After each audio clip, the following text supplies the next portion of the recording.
So, Carol Gilligan's basic theory for care ethics follows very much in line with her mentor Kohlberg's theory. Right? 3 stages of development, right? Only instead of it being, justification is all externally given, justification is conventional and parsed in terms of our relationships to other people, and justification for, moralizing is given in terms of principles given to us by reason, right? Uh, it instead takes the form of a 3-step scale, right? Emphasis on the scale aspect of it, right? When we're young, she says, we tend to parse our justification for actions in egoistic terms, right? You do what serves you best, right? Best from a very limited and self-interested or self-centered point of view. And this lines up with evolutionary psychology that we were talking about last week, right? She calls this the egoistic level. The second level is you help others because it's expected. This lines up rather nicely with the conventional stage for Kohlberg's own theory. Right? So you do things because it's expected. Right? Help others because it's expected. Right? This is essentially altruism in a nutshell. Right? You think about others and have concern for others and do things for others because it's expected. It doesn't have any benefit for you. You're doing it because it's expected. Again, this lines up rather well with evolutionary perspectives of morality. Right? That whole idea that morality is altruism failure. The final step, and this is where she differs majorly from Kohlberg, is the balance or interrelational level, right? And this is where you find a way to balance helping others with your own interests, right? So think of it like a scale, right? What you're ultimately trying to do is to equalize the two, right? You don't want to have too much weight in the self-interest because then you're completely egoistic and you're not actually caring for anyone at all, and you're being a dick and being immoral due to selfishness, right? But you also don't want to throw everything of yourself at helping others, because if you're doing that, then you're not taking care of yourself enough, right? And you're actually harming yourself. And if you're harming yourself, well, then you're not actually optimally taking care of others, right?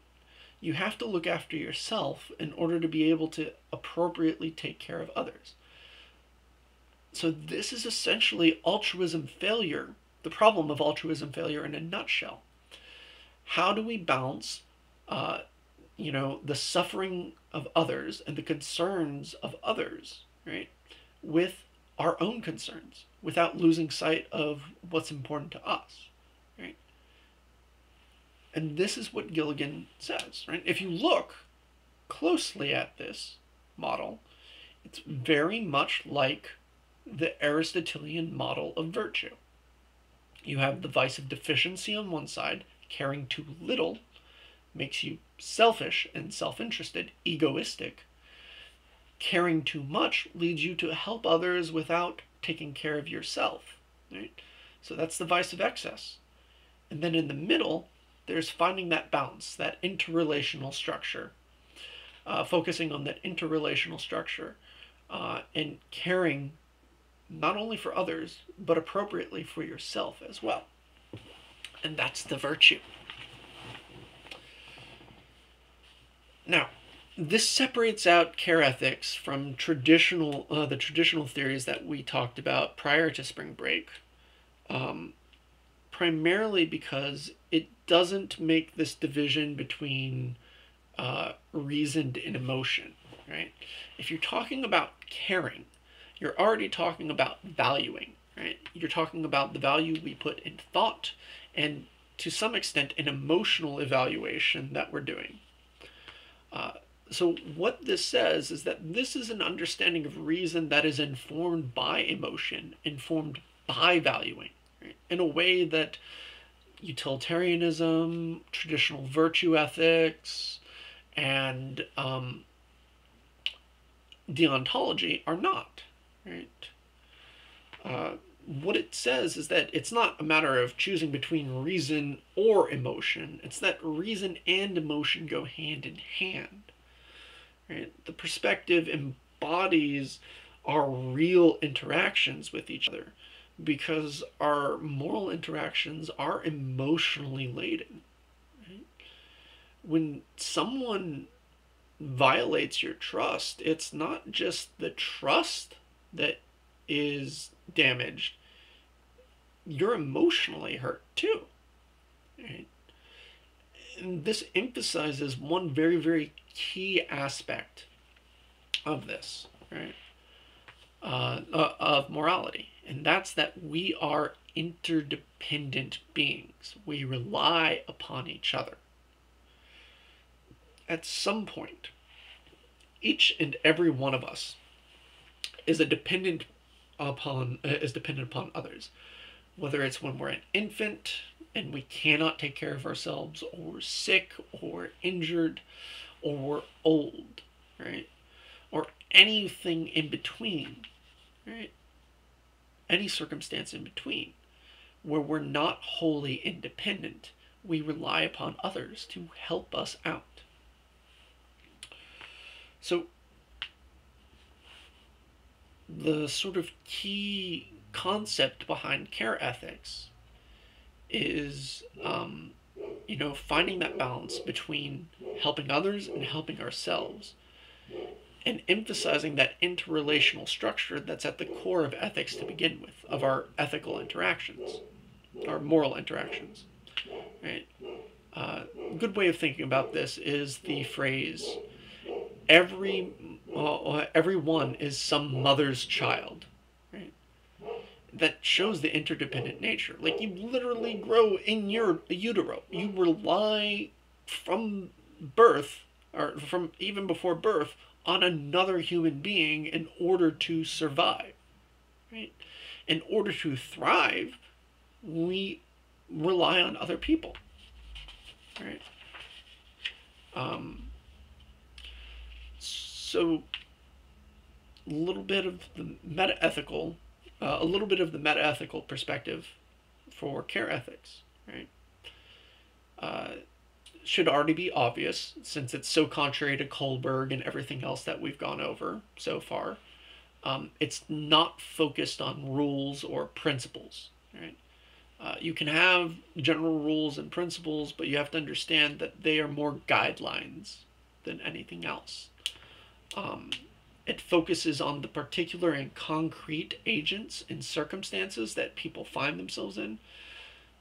So it has to be more nuanced in regard to the particular situations. Right? You can't just transplant anyone into a given situation, general situation, and say that they should all do the same thing, because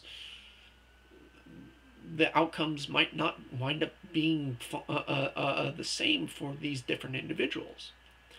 And then it focuses more on responsibilities instead of rights. If we begin with this idea that everyone already stands in relationship to each other, right? Within certain relationships to each other, then it's not a matter of I have a right against you as an autonomous individual, and you can't violate that right, because that would be immoral.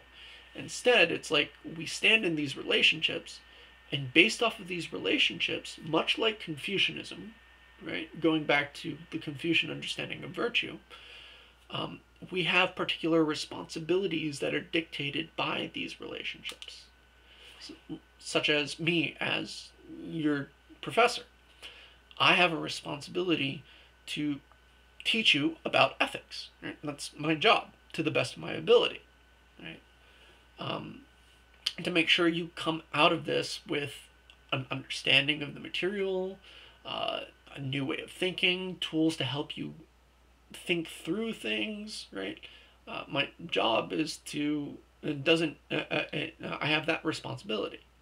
And you have responsibilities as students too. You know, do the work, what you can, right? And so, in this regard, an ethics of care must emphasize appropriate trust, right? And make the private become public, right? Since we're talking about standing in particular, everyone already stands in relationship to each other in various ways. There's no really such, there's not really such a thing, according to care ethics, as something that's fully private, right? The things that affect you personally as an individual stem from other spheres in your life. And you can see this by looking at the idea of intersectionality, right? Intersectionality is another key concept that comes out of feminism, second wave feminism, and is particularly important to care ethics, right? Intersectionality says that people always occupy more than one sphere, one space socially, right? We're multi-dimensional beings with complex identities, and that influence our values, concerns and needs, right? Take the whole COVID-19 situation going on, the whole COVID-19 situation, right? The reason for the quarantine is because we have a responsibility to protect those who are most at risk. That's the idea behind it, right? Outside of this, we have other values, right? And it's definitely impacting. Has impacted a number of us in various ways: loss of jobs, having to change how we're doing school, so on and so forth, right? So it's like this. Imagine yourself as something like a spider web, right? You have different nodes. We can say these different nodes are the different meeting points for the various spheres of your life, right? You're a student and a parent, a student and a worker, a student and a human being with basic human needs, right? So it's like on that spider web, right? If a fly goes and flies into the spider web, right? Sticks on a particular thread, it hits a particular thread, a particular aspect of your life is impacted. It's not like it's that part of your life alone that's impacted. The fly struggling causes reverberations to go through the entire web of your being.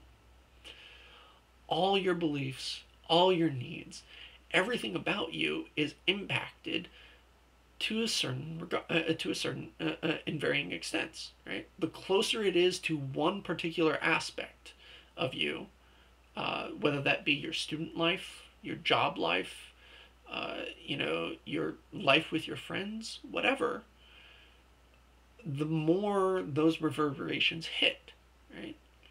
And because all these points meet up, all these aspects of your life meet up and overlap and intersect at various points, what affects you in one area winds up affecting you in all the other ones, right? It's not like you can fully separate what happens at school if you have a particularly bad day from other aspects of your life, right? It follows you, right? Especially if it's something like struggling with a class. So in this way, care ethics has to be concrete because you have to acknowledge and consider the impact, literally the impact of various actions, right? Of actions for the particular individuals involved.